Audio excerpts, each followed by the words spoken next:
Ini kan saya kira akan, kalau Pak Jokowi nggak menyadari ini, orang akan bilang ini ngibul lagi nih Pak Jokowi, gitu ya. Ngomong bikin perpres tapi ternyata barangnya nggak ada. Padahal mungkin Pak Jokowi nggak ngerti soal ini. Begitu juga soal yang Anda tadi sebut soal batu bara. Kemarin kan lagi ribut-ribut bahwa akan ada kemungkinan pemadaman 10 juta pelanggan karena PLN krisis batu bara. Pak Jokowi kemudian langsung memperingatkan bahwa izin pertambangan yang tidak memenuhi DMO, atau DMO itu domestic market obligation, atau kewajiban untuk menjual ke pasar domestik dengan harga yang sesuai dengan pasar domestik, itu akan dicabut.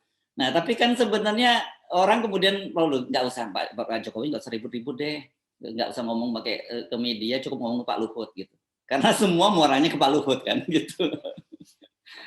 Iya, itu ketua asosiasinya adalah keponakan Pak Luhut, dirjennya yang bikin surat itu adalah bekas anak buah Pak Luhut. Jadi semuanya gampang sebetulnya PLN juga diselesaikan. bro, PLN juga, dirut PLN juga sekarang. Iya, PLN-nya itu adalah wakil dirutnya, yang kemudian jadi dirut adalah orang paling dekat dengan Pak Luhut. Jadi ini soal yang akhirnya orang lihat apa ada ketegangan baru sekarang Pak Luhut dengan Presiden. Kan itu akhirnya kayak yang terjadi kan. Kan itu setiap hari Pak Luhut tuh bisa courtesy call dengan Presiden. Jadi orang menganggap bahwa ada sesuatu yang disebut kalau dalam teori ilmu sosial persaingan di pucuk para kapitalis. Kan begitu jadinya kan. Tentu saja para pedagang eksportir ini menganggap, loh kan kita udah komit untuk pasok 1 tahun ke depan. Jadi tolonglah pemerintah atur, jangan pemerintah larang justru kan.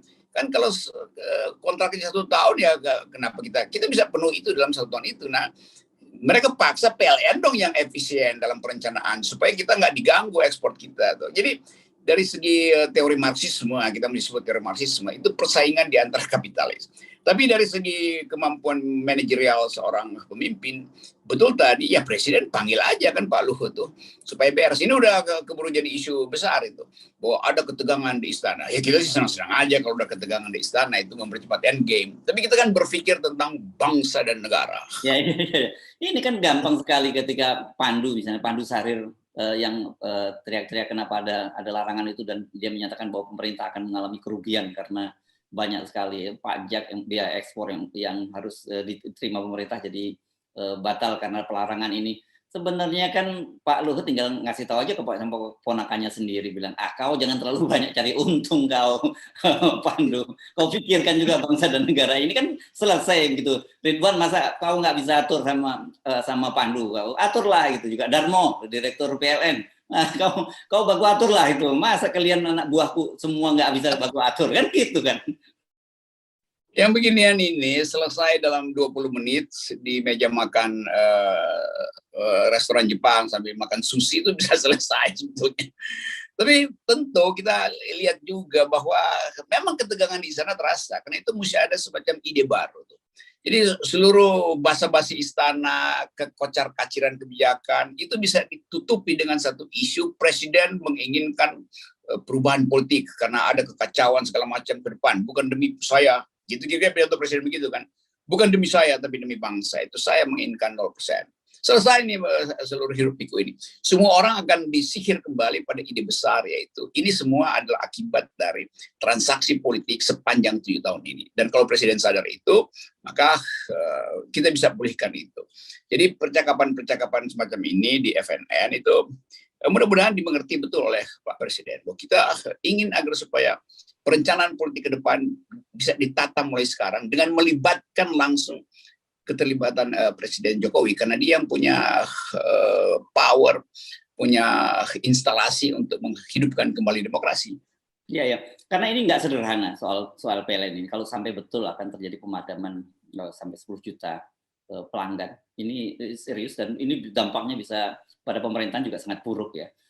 Kalau cuman citra bahwa Pak Jokowi disebut bahwa nggak bisa mengendalikan, hanya bisa bicara tapi nggak dilaksanakan oleh anak buahnya, atau nggak bisa mengendalikan anak buahnya, nggak terkendali dan sebagainya, ini saya kira cemen. Tapi kalau sampai kemudian rakyat yang bergerak karena ada 10 juta orang yang mengalami pemadaman, ini kan dampaknya serius. Jadi saya kira ini Pak Jokowi tidak hanya sekedar mengancam, itu harus langsung action. Ya itu kan hitungan itu nanti berat. Kita membayangkan nanti windfall dari pajak-pajak ekspor ini, ekspor ekstraktif ini nggak lagi diperoleh. Padahal kemarin Ibu Sri Mulyani justru bertumpu di situ bahwa pajak kita masuk banyak karena ekspor ekstraktif, ekspor pertambangan. Jadi memang ini memusingkan kepala kita tuh. Tapi sekali lagi kalau persoalan ini bisa sekedar diminimalisir dengan prinsip-prinsip yang semua masuk akal, ya udah nggak ada soal kan. Sekaligus di situ misalnya memang ada kesulitan bagi eksportir misalnya untuk merasa lah kalau tiap bulan kita dipersoalkan itu bagaimana kita bikin perencanaan tahunan kan. Nanti bulan ini boleh ekspor, nanti bulan depan ada bahaya lagi. Kan itu menunjukkan konsistensi di dalam kebijakan dan terutama investor asing akan melihat wah Indonesia hukumnya bisa berubah dalam 2 minggu tuh, bahaya tuh. Nah itu sebetulnya sinyal itu. Nah sekali lagi ini adalah masukan konstruktif kita untuk pemerintahan Joko Widodo. Dan semuanya itu bisa dimulai dengan 0%, ya, Bung Rocky. Ya, intinya begitulah. Ya.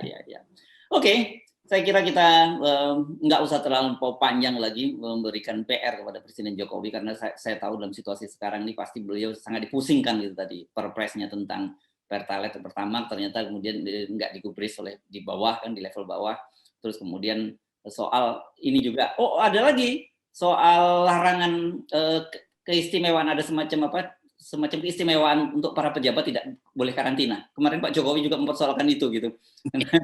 dan ternyata menurut Menteri Kesehatannya aturannya belum ada soal itu gitu kan. Ini juga soal serius ini.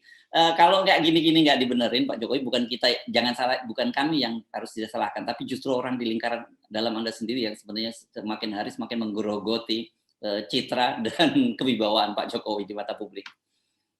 Betul, ini persoalan orang dalam dan bahayanya kita memulai tahun 2002 dengan kekocar-kaciran kebijakan, itu bahayanya tuh. Ya. Padahal dalam dua bulan ke depan kita mesti mulai menghitung APBN baru itu. Jadi semua soal ini yang ingin kita mintakan wisdom dari alam semesta supaya bisikkan sesuatu pada Pak Jokowi untuk memulihkan demokrasi itu dengan 0% presidensial threshold.